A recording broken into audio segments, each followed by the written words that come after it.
5월은 가정의 달입니다. 국가적으로도 어린이날이 있고요. 또 어버이날이 있죠. 교회를 보면 지난 주일은 어린이 주일이었고 오늘은 어버이 주일이고 다음 주일은 청년 주일입니다. 굉장히 의미가 있다라는 생각을 합니다.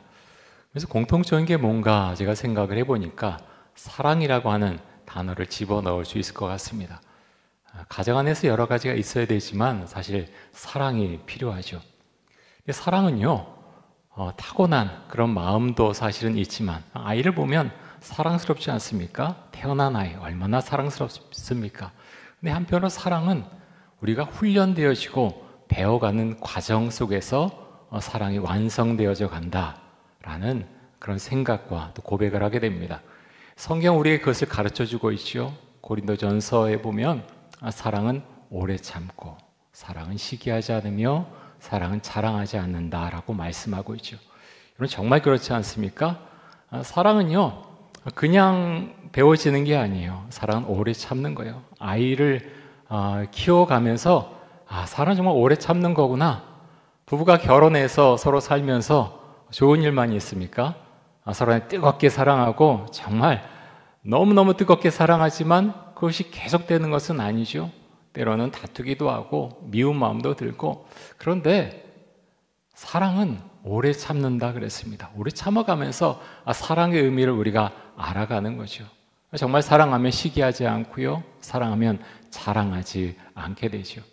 오늘 이제 어버이 주일인데요. 지난주 이제 목요일이 어버이날이었습니다. 소망부 소풍을 그날 때마침 가게 되었는데 저는 참 좋은 추억으로 남아 있습니다. 며칠 전이죠. 며칠 전인데 날씨도 참 좋았고요. 휠체어도 가져가서 좀 몸이 불편한 어르신들도 함께 갈 수 있었던 것 참 좋은 추억으로 남아 있습니다. 차가 많이 올 때 좀 막혔지만 와서 또 원효로에 있는 국수집 가서 국수 한 그릇 먹고 또 헤어진 것도 작은 것이지만요. 그것이 추억으로 사실은 남는 것입니다. 이런 사람은 추억을 먹으며 산다라는 말이 있죠. 사람은 추억을 먹으며 산다. 참 이 말이 시간이 지나면서 사실 마음속에 더 깊이 와닿는 것 같습니다. 나이가 조금씩 들어가면서 그런 생각이 드는 것 같습니다. 이 자리에 연세가 많이 드신 분들도 계신데요. 여러분들도 이제 부모님이 계시지 않습니까? 생각이 좀 많이 나십니까? 오래전이지만요. 참 이상하게 사람은 그런 것 같아요. 참 오래전이지만 어렸을 때 생각, 어머니 아버지가 나를 어떻게 대해 주셨고 나를 어떻게 사랑해 주셨는가, 그 생각이 사실 마음속에 남아 있습니다. 근데 나이가 어릴 때는 잘 모르죠. 나를 사랑하시는 엄마 아빠가 그 엄마 아빠에게도 부모님께서 계시다, 그 엄마 아빠를 사랑해 주고 키워주던 부모님이 계시다라는 것을 잘 모르는 경우가 많습니다. 시간이 지나가면서 그것을 깨닫게 되지요. 알게 됩니다. 나의 엄마 아빠도 정말 사랑을 받던 그런 자녀였구나 하는 것을 나중에야 깨닫게 됩니다. 우리가 다 그렇지 않습니까? 어머니 아버지에게 좀 잘해드려야 되겠다 그러면 물론 이곳에 계시는 분들도 있지만 일찍 이곳을 떠나서 하늘나라 가시는 분들도 많이 계시거든요. 저도 그렇습니다. 이 소풍 가면서 그때는 그 생각 많이 못했는데 설교 준비하면서 그 생각이 많이 났어요. 나는 어머니 아버지 모시고 그렇게 야외 나들이를 좀 많이 갔었나?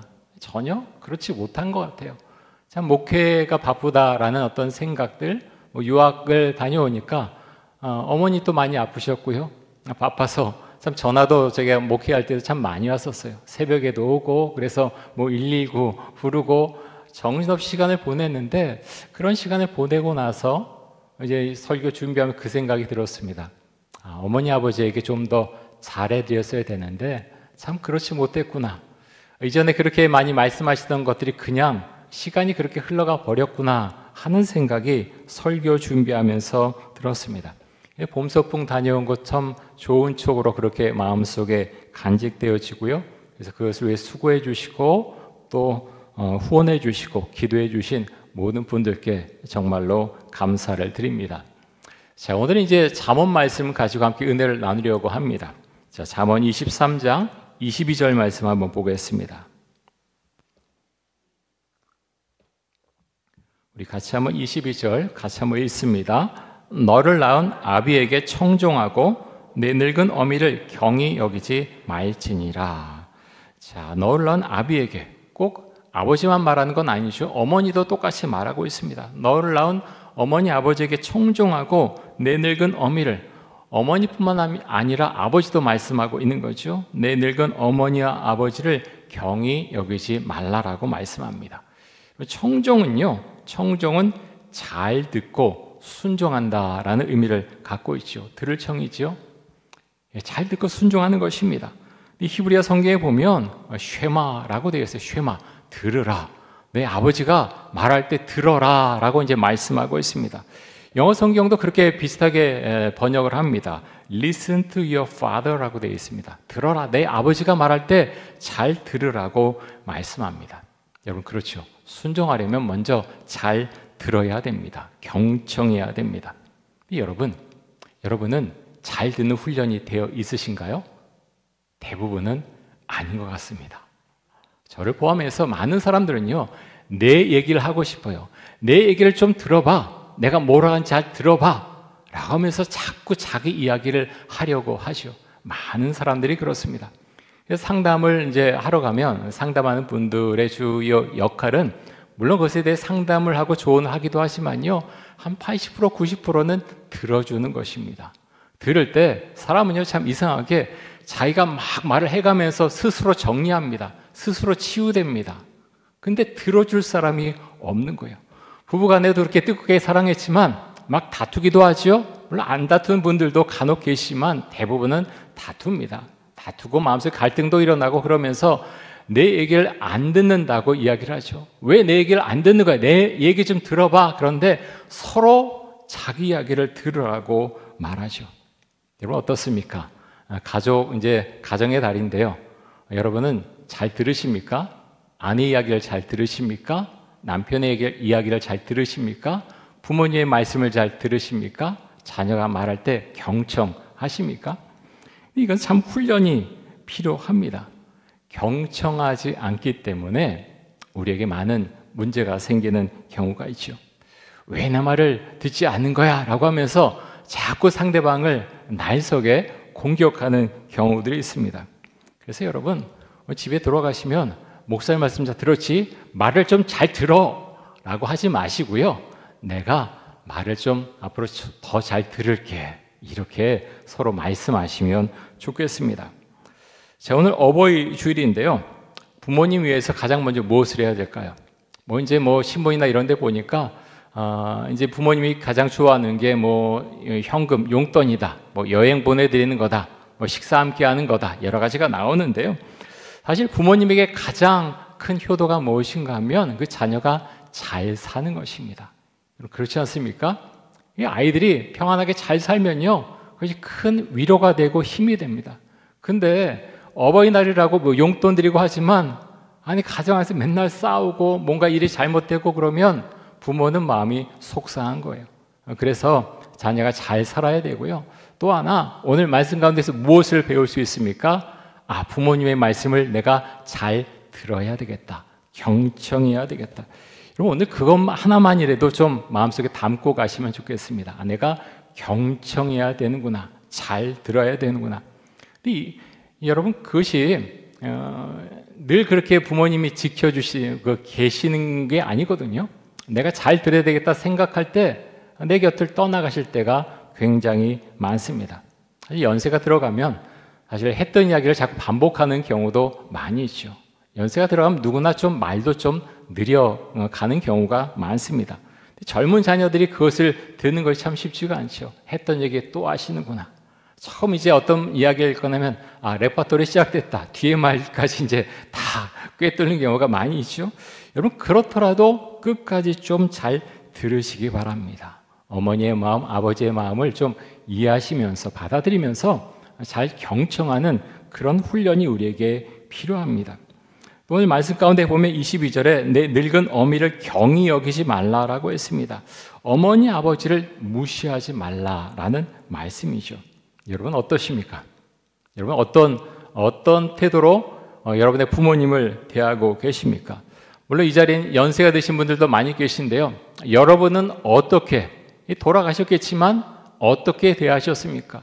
그 어머니 아버지에 대해서 정말 사려 깊게 대하셨습니까? 아니면 홀대하셨습니까?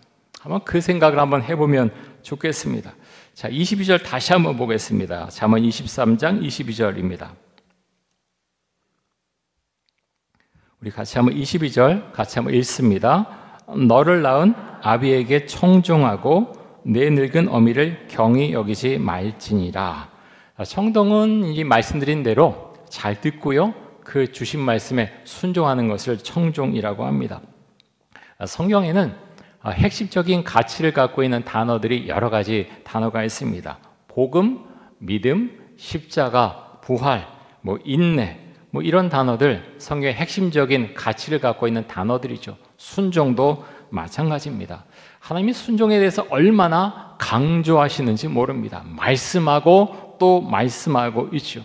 그래서 하나님은 이스라엘 백성들에게 내 말을 들어라라고 수도 없이 말씀을 하십니다. 그런데 여러분, 우리 한국 사회를 보면 어떻습니까? 순종하지 않는 시대로 점점 치달아가고 있는 것은 아닌가 하는 생각을 하게 됩니다.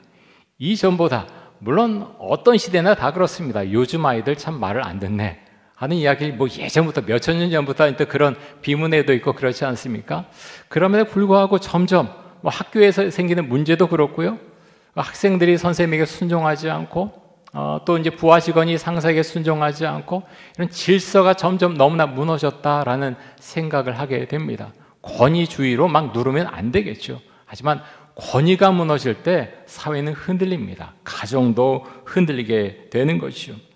여러분, 물론 우리는 잘못된 명령에는 순종하지 않는 것이 좋습니다. 하지만 그러함에도 불구하고 대부분의 경우에 있어서 순종은 아름다운 가치를 지니고 있습니다. 하나님은 우리에게 순종하라고 말씀하셨죠. 말씀에 순종하라. 그래서 이스라엘 백성들에게 수도 없이 말씀합니다. 이제는 내게로 돌아오라. 수없이 많은 선지자들 그들에게 보내지 않으셨습니까? 이제는 내게 돌아오라, 돌아오라 말씀하셨는데 이스라엘 백성들이 어떻게 합니까? 그만하십시오. 안 듣겠습니다. 귀를 막습니다. 선지자들에게 어떻게 말했습니까? 말하지 말아라. 가만두지 않겠다. 죽이겠다. 그렇게 말했습니다. 여러분, 우리는 어떻습니까? 하나님이 말씀하실 때 그 하나님의 음성을 여러분 듣고 계십니까? 아니면 내 삶에 있어서 관여하지 마십시오. 귀를 막고 있습니까? 여러분의 부모님이 말씀하실 때 어떻게 하십니까? 잘 경청하십니까? 아니면 귀를 막고 듣지 않으십니까? 순종은요, 정말 훈련이 필요한 것 같습니다. 그래서 주 앞에 고백하는 거예요. 성경에 나온 여러 단어도 그렇고요, 말씀들이 그렇습니다. 내 본성으로, 우리의 본성으로 다 할 수 있으면 우리에게 이렇게 말씀하지 않으셨을 것입니다. 순종도 그렇습니다. 순종을 주 앞에 고백하는 것이고요, 부모에게 순종하라 그러는데 시대에 맞지 않아요 그러는 게 아니라 순종을 말씀하셨는데 주님, 제가 어떻게 순종하면 좋겠습니까? 기도하고 묵상하고 받아들이는 것입니다. 그렇게 할 때 내가 생각하지 못했던 많은 은혜와 복을 하나님께서 나에게 주시는 것입니다. 자, 여기서 23절 말씀을 보겠습니다. 우리 23절 같이 한번 읽습니다. 진리를 사되 팔지는 말며 지혜와 훈계와 명철도 그리할지니라. 상품으로 생각을 한 거죠. 진리라는 상품, 지혜라는 상품, 훈계라는 상품, 명철이라는 상품. 만약에 상품이 있으면요, 큰 돈을 주고라도 우리가 사야 되지 않겠습니까? 왜 사야 됩니까? 그만한 가치가 있기 때문에 사야 되는 것입니다. 진리는 참된 것을 말합니다. 진리를 사되 팔지는 말아라 라고 말씀하죠. 자, 요한복음 말씀 하나 보겠습니다. 요한복음 1장 17절입니다. 우리 같이 한번 읽습니다. 율법은 모세로 말미암아 주어진 것이요 은혜와 진리는 예수 그리스도로 말미암아 온 것이라. 아멘. 자, 요한복음 8장 32절 말씀도 보겠습니다. 우리 같이 한번 읽습니다. 진리를 알지니 진리가 너희를 자유롭게 하리라. 아멘. 진리는 참된 것이죠. 맞습니다. 근데 신약 성경에서 진리를 가리켜서 뭐라고 말씀하시냐면 진리는 바로 예수 그리스도다. 진리는 복음이다 라고 말씀합니다. 그만큼 진리의 핵심적인 것이 복음 안에 들어있고요, 예수님이 진리 그 자체다라고 말씀하고 있는 것입니다. 그래서 여러분, 우리는 이것을 받아들여야 되고요. 그래서 여러분, 오늘 어버이 주일인데, 그래서 우리의 부모님에게 할 수 있는 최대 효도가 무엇입니까? 복음을 전하는 것입니다. 많은 선물 해드려도, 돈을 많이 드려도, 여러 가지 여행을 보내드려도 복음을 전해드려서 천국으로 함께 가지 않으면 많은 것들이 아무것도 아니라라는 것입니다. 그래서 복음 전하면 예수님 믿지 않는 분들은요, 불편할 수 있어요. 우리 어머니 아버지가 불편해서 말씀 못 드리겠어요. 언제까지 그렇게 해야 되겠습니까? 아니죠. 정말 귀한 것은 어떻게 해서든지 전해야 하는 것입니다. 분위기도 좀 이렇게 잡고 여러 가지 해서 기도하고 예수님을 믿을 수 있도록 그렇게 안내해 드려야 하는 것이 자식의 역할인 것입니다. 그럼 오늘 말씀 가운데 진리도 나오고 지혜도 나오고 훈계, 명철에 대한 말씀이 나오는데요, 이런 것들은 돈 주고도 사야 된다, 돈 주고 사야 된다라고 말씀하고 있죠. 그러면 성경에 나오는 지혜에 대한 가장 유명한 이야기가 어떤 이야기입니까? 솔로몬이 받은 지혜에 대한 이야기겠죠. 하나님께서 솔로몬을 보시니까 너무나 그 삶이 또 주 앞에 드린 예배의 모습이 너무나 좋아 보였습니다. 그래서 솔로몬에게 말씀하시죠. 내가 무엇을 원하느냐? 내가 원하는 것 다 주겠다라고 말씀을 하십니다. 솔로몬이 뭐라고 대답합니까? 듣는 마음을 종에게 주사 주의 백성을 재판하여 선악을 분별하게 해달라고 말씀드립니다. 듣는 마음을 종에게 주사. 물론 전체를 보면요, 지혜를 달라고 한 것이지만 솔로몬이 이렇게 말했다는 것입니다. 듣는 마음을 종에게 주사. 여기서도요, 듣는다라는 것이 나옵니다. 먼저 들어야 됩니다. 정치 지도자들은 들어야 되죠. 들어야 어떻게 할지 알게 됩니다. 하나님께 보실 때 솔로몬이 100점짜리 대답을 했습니다. 너무너무 하나님께서 예쁘게 보신 거예요. 그래서 어떻게 하십니까? 솔로몬이 원한 지혜도 주셨고요, 부귀와 영광도 함께 주셨습니다. 근데 여러분, 하나님이 이렇게 선물로 주셨는데 그 선물을 사용할 때에는 한 가지 조건이 전제되어 있습니다. 그 조건이 무엇인가 하면 하나님을 경외해야 된다라는 것입니다. 근데 솔로몬은 그렇지 못했죠. 처음 받아서는 그 지식을 잘 사용했습니다. 그런데 자꾸 사람들이 떠받들고 권력에 대한 욕심이 더 생기자 어떻게 합니까? 정략 결혼을 많이 합니다. 이방 여자들이 들어옵니다. 그래서 우상도 함께 들어오죠. 그래서 어떻게 됩니까? 솔로몬은 하나님에게 점점 멀어졌고 우상을 섬기는 어리석은 자가 됩니다. 언제 여러분 솔로몬에게 지혜가 떨어져 나갔습니까? 하나님을 경외하는 마음이 사라졌을 때 지혜가 떠나갔습니다. 그래서 우리는 생각해야 됩니다. 주님, 정말 주를 경외하는 마음을 저에게 주옵소서. 우리가 주 앞에 기도해야 되고요. 내가 지금 성공 가도를 달리고 있고 내가 하는 일 다 잘 된다, 우리가 그것에 만족해서는 안 되고, 하나님 아버지, 저에게 진리와 또 지혜를 주옵소서, 믿음을 주옵소서, 순종의 마음을 주옵소서. 우리가 주 앞에 기도해야 됩니다. 주를 경외하는 마음을 가질 때 하나님께서 우리의 길을 인도해 주신다라고 말씀을 하셨습니다. 자, 이어서 24절과 25절 말씀을 보겠습니다. 우리 24절, 25절 같이 한번 읽습니다. 의인의 아비는 크게 즐거울 것이요 지혜로운 자식을 낳은 자는 그로 말미암아 즐거울 것이니라. 내 부모를 즐겁게 하며 너를 낳은 어미를 기쁘게 하라. 자, 여러분, 지금까지 살아오시면서 언제 가장 기쁘셨습니까? 언제 가장 즐거우셨습니까?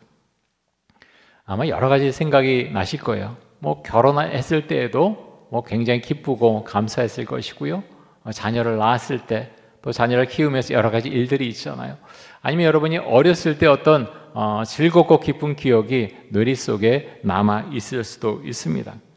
24절에 보면 의인의 아비는 크게 즐거울 것이라고 했는데요, 여기서 말하는 의인은 옳은 행동을 하는 아이를 말합니다. 옳은 행동을 하는 아이가 반듯하게 살으면 얼마나 부모가 기쁩니까? 지혜롭게 행동하면 정말 그것만큼 부모의 마음을 기쁘게 하는 것이 없습니다.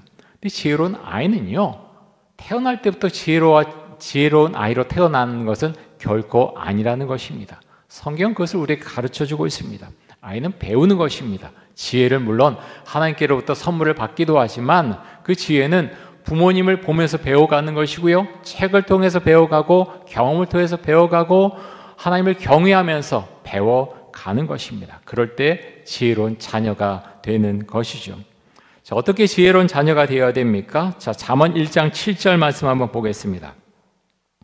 우리 같이 한번 읽습니다. 여호와를 경외하는 것이 지식의 근본이거늘 미련한 자는 지혜와 훈계를 멸시하느니라. 아멘. 자, 여호와를 경외해야 됩니다. 많은 부모님들이 이것을 요즘 놓치고 있지요. 아이들도 놓치고 있습니다. 세상은 점점 우리에게 말합니다. 교회 가는 게 무슨 소용이 있어? 학교 성적 잘 나와? 좋은 학교 들어갈 수 있어? 돈 많이 벌 수 있어? 가치가 전도되는, 잘못 그렇게 요구되어지는 시대를 우리는 살아가고 있습니다. 그런데 성경 분명히 말씀합니다. 여호와를 경외하는 것이 지식의 근본이다, 지혜의 근본이다라고 우리에게 말씀합니다. 여러분, 이 말씀을 잊지 마시기 바랍니다. 하나님께서 우리에게 이것을 요청하신다라는 것입니다. 하나님을 경외할 때 우리가 하나님께 주신 지혜와 지식 가운데 세상을 살아갈 수 있음을 믿습니다. 우리가 하나님을 경외하면서 또 하나 잊지 말아야 될 것은요, 하나님은 우리의 아버지가 되신다라는 것입니다. 우리 아버지께서 우리를 보호해 주시고 우리에게 힘이 되어 주시죠. 말씀 한 구절 더 보겠습니다. 데살로니가전서 5장 16절에서 18절까지입니다. 우리 같이 한번 읽습니다. 항상 기뻐하라, 쉬지 말고 기도하라, 범사에 감사하라. 이것이 그리스도 예수 안에서 너를 향하신 하나님의 뜻이니라. 아멘. 자, 우리가 하나님의 뜻이 어디 있습니까? 기도합니다. 물론 어떤 사건, 어떤 상황, 우리가 주 앞에 기도해야 됩니다. 하나님의 뜻을 알아야 됩니다. 그런데 일반적인 하나님의 뜻이 이미 주어졌다라고 말씀합니다. 어떤 뜻입니까? 항상 기뻐하는 것, 쉬지 말고 기도하는 것, 범사에 감사하는 것입니다. 이렇게 반응할 수 있어요. 목사님, 저 기쁘지 않아요. 제 주변을 보면요, 너무너무 가슴 아프고 슬픈 일 뿐이에요. 그런데 이것은 하나님의 말씀이고 한편은 명령이죠. 따라하는 것입니다. 그래서 선포하는 것입니다. 이런 마음이 들 때까지 기다리면 우리는 계속해서 밑으로 내려갈 수밖에 없습니다. 하나님 기뻐할 때까지 저는 좀 기다리겠습니다. 기쁜 일이 하나도 없어요. 그게 아니고요, 항상 기뻐하라 주님 말씀하셨는데, 하나님, 제가 이 말씀 믿고 선포하고 주 앞에 나아갑니다. 제가 이 예배에 참여한 거, 이천동교회 11시 예배에 참여한 거 하나님 참 기쁩니다. 감사합니다. 주의 말씀을 듣는 거 감사합니다. 기쁩니다. 주 앞에 선포하는 것입니다. 자그마한 기쁨을 주 앞에 고백해 나갔을 때 그 기쁨은 쌓이는 것입니다. 여러분, 다음 말씀도 마찬가지죠. 쉬지 말고 기도하라 말씀하셨습니다. 하나님, 저 바빠요. 저 바쁜 거 아시잖아요. 어떻게 기도합니까? 정신없어요. 살아가는데 정신없어요. 그게 아니고요, 쉬지 말고 기도하라 하셨지요. 주님, 제가 잠깐 기도합니다. 주님, 제 기도도 받아주십시오. 기도하는 것입니다. 범사에 감사하라. 감사할 일이 별로 없는데요, 감사하는 것입니다. 아침에 일어날 수 있는 것, 주님 감사합니다. 제가 편하게 숨 쉴 수 있는 것 감사합니다. 아침 식사하게 해주신 것 감사합니다. 감사하는 거예요. 여러분, 감사한 노트 쓰고 계시죠?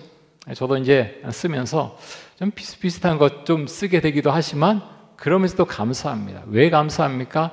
일상의 삶이 이루어지고 있다고 하는 데 대해서 더 감사하게 됩니다. 사랑하는 성도 여러분, 오늘 이제 어버이 주일인데요, 우리 자신의 입장에서 내가 무엇을 해야 될 것인가 한번 오늘 말씀 가운데 생각해 볼 수 있으면 좋겠습니다. 특별히 오늘 말씀 가운데에서 쉐마, 들으라, 경청하라 라고 말씀합니다. 이 말씀을 여러분 오늘 기억하실 수 있기를 바랍니다. 나의 아내의 말을, 남편의 말을, 부모님의 말씀을, 내 자녀의 말을 내가 경청해야 되겠다. 내 주변 친한 친구의 말을 내가 경청해야 되겠다. 그렇게 한번 실천해 보실 수 있기를 바랍니다. 그렇게 했을 때 하나님께서 내가 알지 못했던 세계를 보여주시고요, 내가 알지 못했던 인생의 기쁨과 아름다움을 만들어 주실 것입니다. 그런 은혜가 우리의 삶 가운데 펼쳐질 수 있기를 간절히 원하고 축복합니다. 우리 함께 기도하겠습니다. 이 시간 기도할 때 하나님의 말씀과 또 부모님의 말씀을 경청하게 하여 주옵소서. 하나님께 진리와 지혜와 훈계와 명철을 구하며 살게 하여 주옵소서. 우리 자녀들을 하나님의 말씀으로 지혜롭게 잘 양육하게 해주시고 또 부모님의 마음을 기쁘게 하는 자녀가 되게 하여 주옵소서. 우리 함께 통성으로 기도하겠습니다. 사랑의 주님, 하나님 아버지, 오늘 말씀을 통해서 우리 자신이 삶에 적용해야 되는 그런 말씀을 우리 마음속에 새기고 또 하나님 훈련하고 하나님 또 고백하며 살아갈 수 있기를 원합니다. 들으라고 말씀하셨습니다. 하나님 부모님의 말씀을 우리가 듣기를 원합니다. 경청할 수 있기를 원합니다. 아내의 말을 잘 듣고 또 남편의 말을 잘 듣고 또 하나님 자녀가 말하는 것을 경청할 수 있기를 원합니다. 잘 들어서 서로의 마음을 이해하고 서로 이야기 나눌 수 있도록 해주시고 하나님 그런 이해 가운데에서 아름다운 가정을 만들어갈 수 있기를 간절히 원합니다. 주님 감사합니다. 하나님 주님께서 순종을 우리에게 명령하셨습니다. 하나님의 말씀에 순종하고 하나님 부모님에게 순종하는 자녀들이 될 수 있기를 간절히 원합니다. 우리 자녀들을 사랑으로 보듬으며 하나님 그들에게 주의 말씀으로 또 가르치는 그런 부모가 될 수 있기를 간절히 원합니다. 우리 힘을 주시고 믿음을 주시고 우리가 주의 말씀을 따라갈 때 우리의 삶 가운데 펼쳐지는 그 은혜의 세계를 우리가 경험하며 살아갈 수 있기를 간절히 원합니다. 주님 감사합니다. 우리 모든 성도들 가운데 함께해 주시고 하나님 이분들의 삶 가운데 또 가정 가운데 하나님의 능력과 은혜가 나타나는 그 모든 것들을 경험하며 살 수 있도록 하여 주옵소서.